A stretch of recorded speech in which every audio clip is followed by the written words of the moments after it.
معزز سامعین گرامی قدر، گزشتہ خطبے میں آپ کے سامنے رسول اللہ صلی اللہ علیہ وسلم کی سیرت کے اس چیپٹر کو بیان کیا جا رہا تھا جب آپ میدان احد کی طرف بڑھے تھے،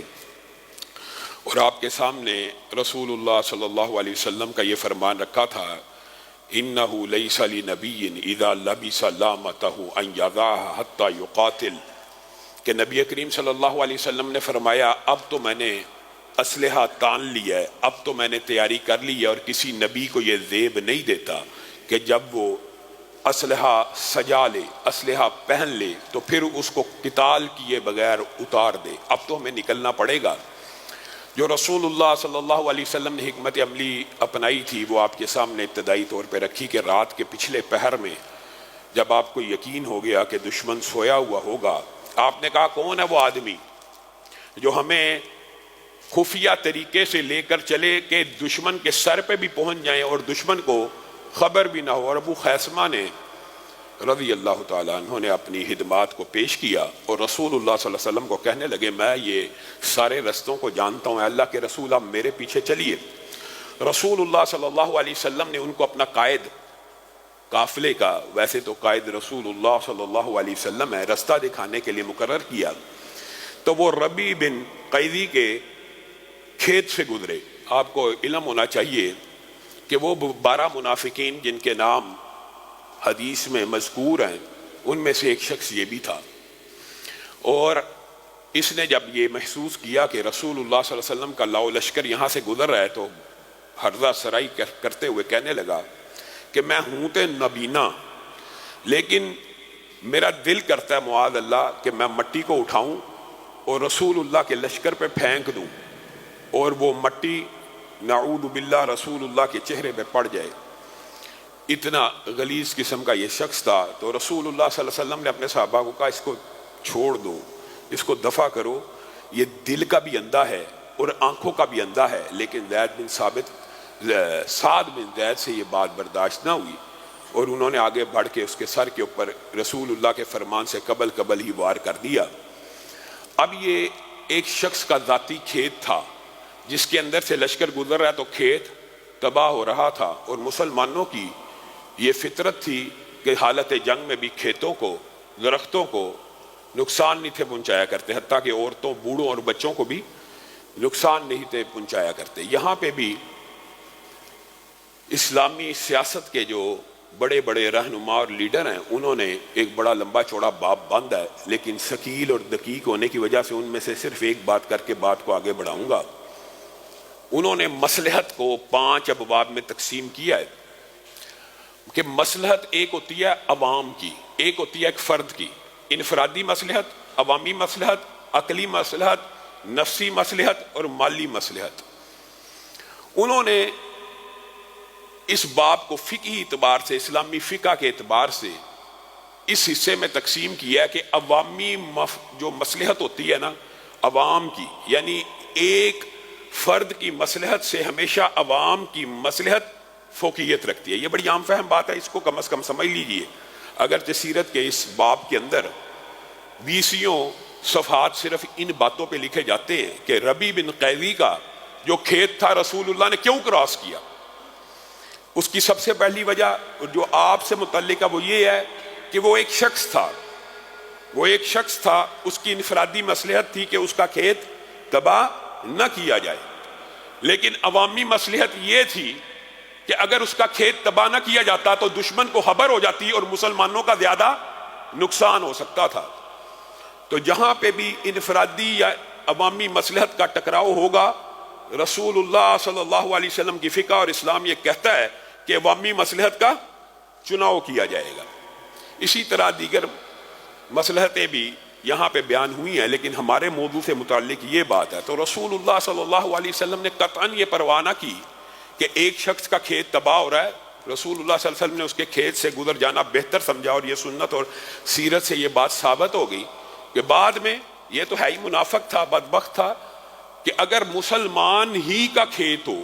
اور اگر ان لوگوں کا کھیت ہو جن کی ذمہ داری مسلمان حکومتوں کے اوپر ہے تو ان کے کھیتوں سے بھی گزر کے بعد میں ان کے نقصان کی تلافی کر دی جائے گی۔ یہ نہیں کیا جائے گا کہ ہزاروں لوگوں کی جانوں کو خطرے میں ڈال کر اس اکیلے کی مصلحت کو بچا لیا جائے گا، ایسا نہیں ہے۔ تو رسول اللہ صلی اللہ علیہ وسلم رات کے پچھلے پہر جب وہاں پہ پہنچے، آپ کو پتہ ہے رسول اللہ صلی اللہ علیہ وسلم جب نکلے تو ابھی مدینہ اور احد کے مابین تھے، مدینہ اور احد کے درمیان میں آپ سمجھے سینٹر شوت نامی ایک باغ بھی آتا ہے، وہاں پہ پہنچے تھے ایگزیکٹ۔ تو عبداللہ ابن ابی منافق نے منافقت دکھانا شروع کر دی اور کہنے لگا میرے 300 ساتھی آپ مدینہ سے نکال کر کہاں پہ چلتے جاتے ہیں، جائی جا رہے، آدھا رستہ بھی ہوا، میں آپ کے ساتھ جنگ کے لیے نہیں جاؤں گا، گویا اس نے لشکر کے دل کے اندر بددلی پیدا کرنے کی کوشش کی۔ اور عمومی طور پہ ہوتا ہے جب کوئی قافلہ، جب کوئی تحریک، جب کوئی جماعت، جب کوئی بھی تنظیم کہہ لے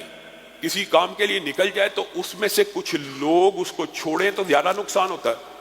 بنسبت یہ کہ وہ ملے ہی نہ ہوتے، چھوڑنے کا نقصان زیادہ ہوتا ہے۔ تو عبداللہ ابن ابی نے یہاں پہ بھی یہی منافقت کو اختیار کیا،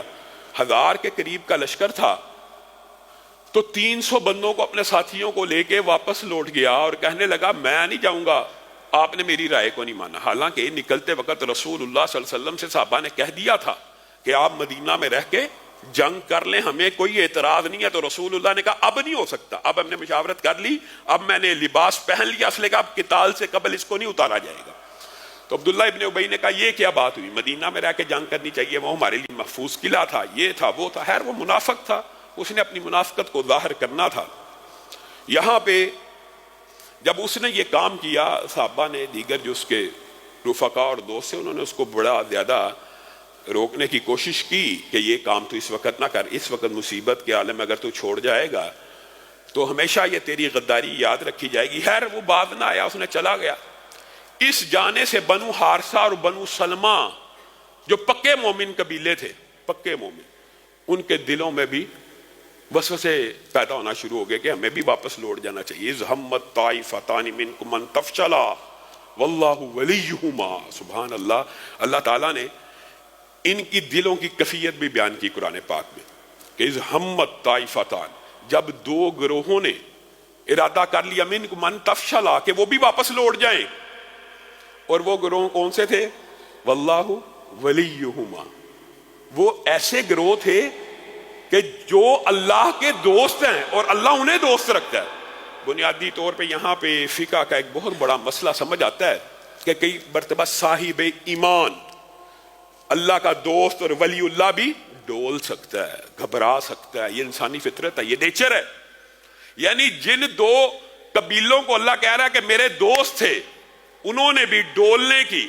اور واپس پلٹنے کی کوشش کی، لیکن اللہ تعالیٰ نے ان کو ثابت قدم رکھا۔ اور یہ آیت بنو حارثہ اور بنو سلمہ کے اعزاز کی قیامت تک کے لیے قرآن میں پڑھی جاتی رہے گی کہ اللہ تعالیٰ نے دو قبیلوں کا نام لے کے ان کو اپنا دوست بتلایا۔ ویسے بات آئی ہے ضمنی طور پہ تو آپ حیران رہ جائیں گے، ایک قبیلہ اور بھی ہے، غفاری، قریش کا قبیلہ۔ کل قیامت کے دن ابو جہل قریشی جہنم میں جا رہا ہوگا، ابو لہب قریشی